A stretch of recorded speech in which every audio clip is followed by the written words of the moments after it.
Here's a disaster just waiting to happen, and it is going to happen. When someone finally opens the door, those plates are going to go everywhere all at once.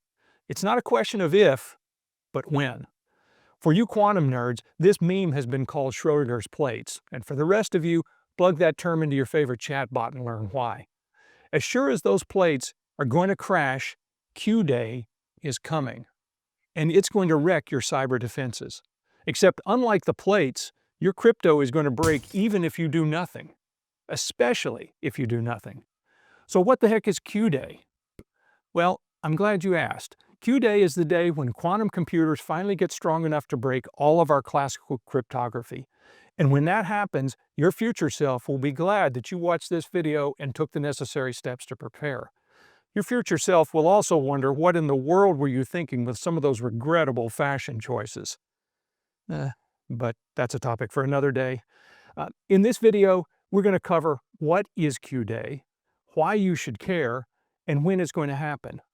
Then I'm going to blow your mind by explaining how you've effectively already been compromised by a quantum computer in the future and just don't know it yet. So stick around to the end for that. Your future self will thank you. As I said before, Qday is the day when quantum computers finally get strong enough to crack the crypto we use to keep our secrets secret. Let's explore what that means in a little more detail. So if I want to have a message that only you can read, or that only I can read, then I'll encrypt it, and I'll use what's known as a cipher. That's an algorithm that encrypts the information. And we have two different types of ciphers that I'll talk about here, symmetric and asymmetric. And the reason they're called that is with a symmetric cipher, I have one key. I encrypt it with that key. I can only decrypt with that same key. An asymmetric cipher is different. There are two keys that are mathematically related, and whatever is encrypted with one can only be decrypted with the other.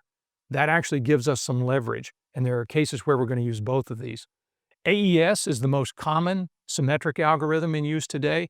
It stands for Advanced Encryption Standard, and this is what we use for bulk encryption. I've got 1,000 bytes, 1,000,000 bytes, whatever, a lot of data that I need to encrypt. This is relatively fast as compared to the asymmetric algorithms, which are a lot slower. And most common example over here on the asymmetric side is RSA, but even though it's slower, it solves some problems for us. It helps us do key distribution. So if I need to do the case where I pick a key that I'm going to encrypt something with and I need to communicate it with you, I could use an asymmetric way to distribute that key. More details on that in other videos.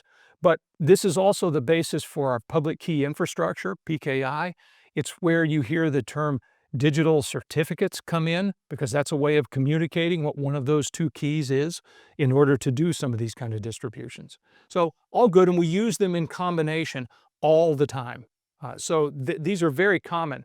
The problem is a sufficiently strong quantum computer using a thing called Grover's algorithm will be able to break what is our traditional key strength, 128 bits. And by the way, with crypto keys, the longer the key, the more possibilities an attacker has to try. So the bigger the key, the stronger it is.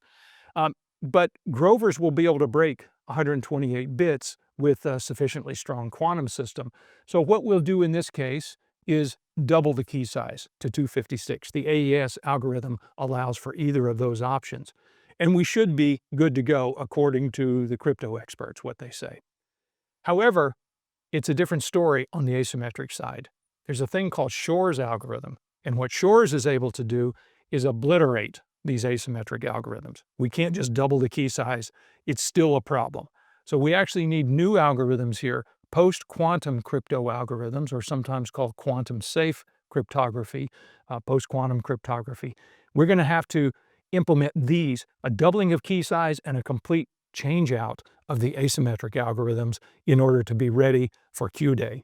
Okay, so that's what Qday is, but why should you care? Well, if you've got a secret, and what might a secret be? Well, maybe it's your personal health information, or it's your credit card numbers, or it could be a lot of different things. It could be company secrets, intellectual property that you don't want just everyone having. If you encrypt that, it should remain secret. But If a sufficiently strong quantum computer can break that cryptography, then the secret isn't a secret anymore. So that's one example. And imagine a world where there are no secrets, where all of your private information is now public. That would be a big problem. Another example of what would be broken with quantum systems if we don't fix this is that authentication.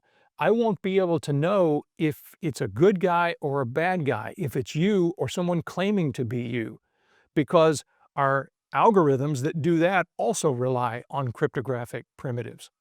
And then we look at digital signatures. So maybe you make a deal on a contract and you say, okay, I'm going to buy 10 of these. And then someone later comes along after you've signed the contract and changes it to this.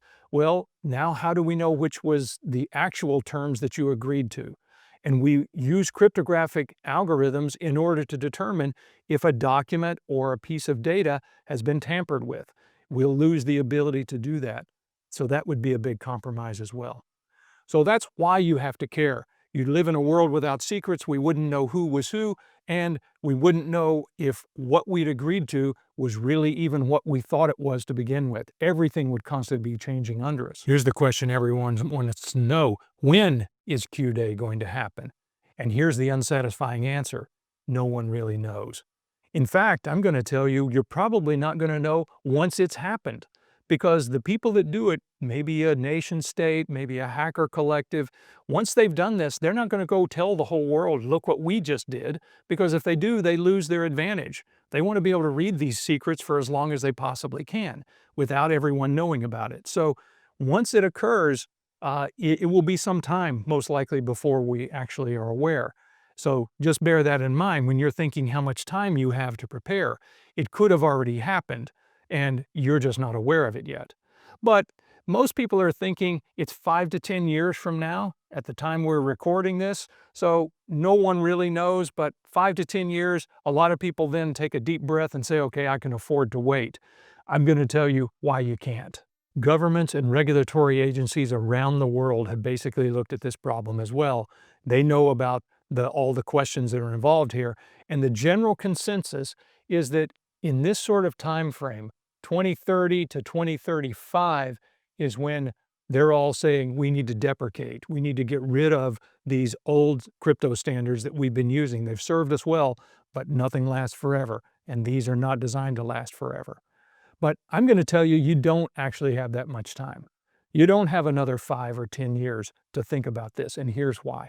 The first one is the amount of time it will take to do the conversion. If you're going to convert your existing crypto into these new algorithms, think about if you've got 4,000 instances of cryptography in your environment, and that is not uncommon for an organization to have.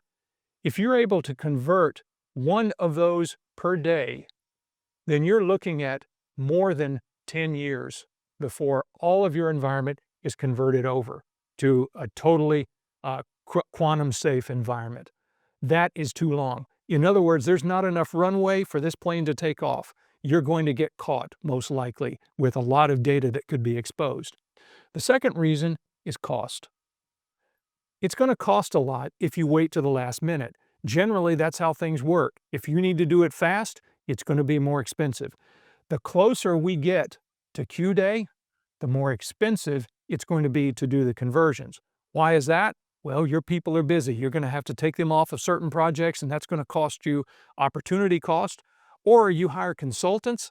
Guess what everybody else is doing? They all procrastinated as well. And now they're trying to hire those same consultants to come in and do the work for them. And guess what those consultants will get to charge? Guess what they'll have to charge, because there's just not enough of them out there if everyone's waited till the last minute.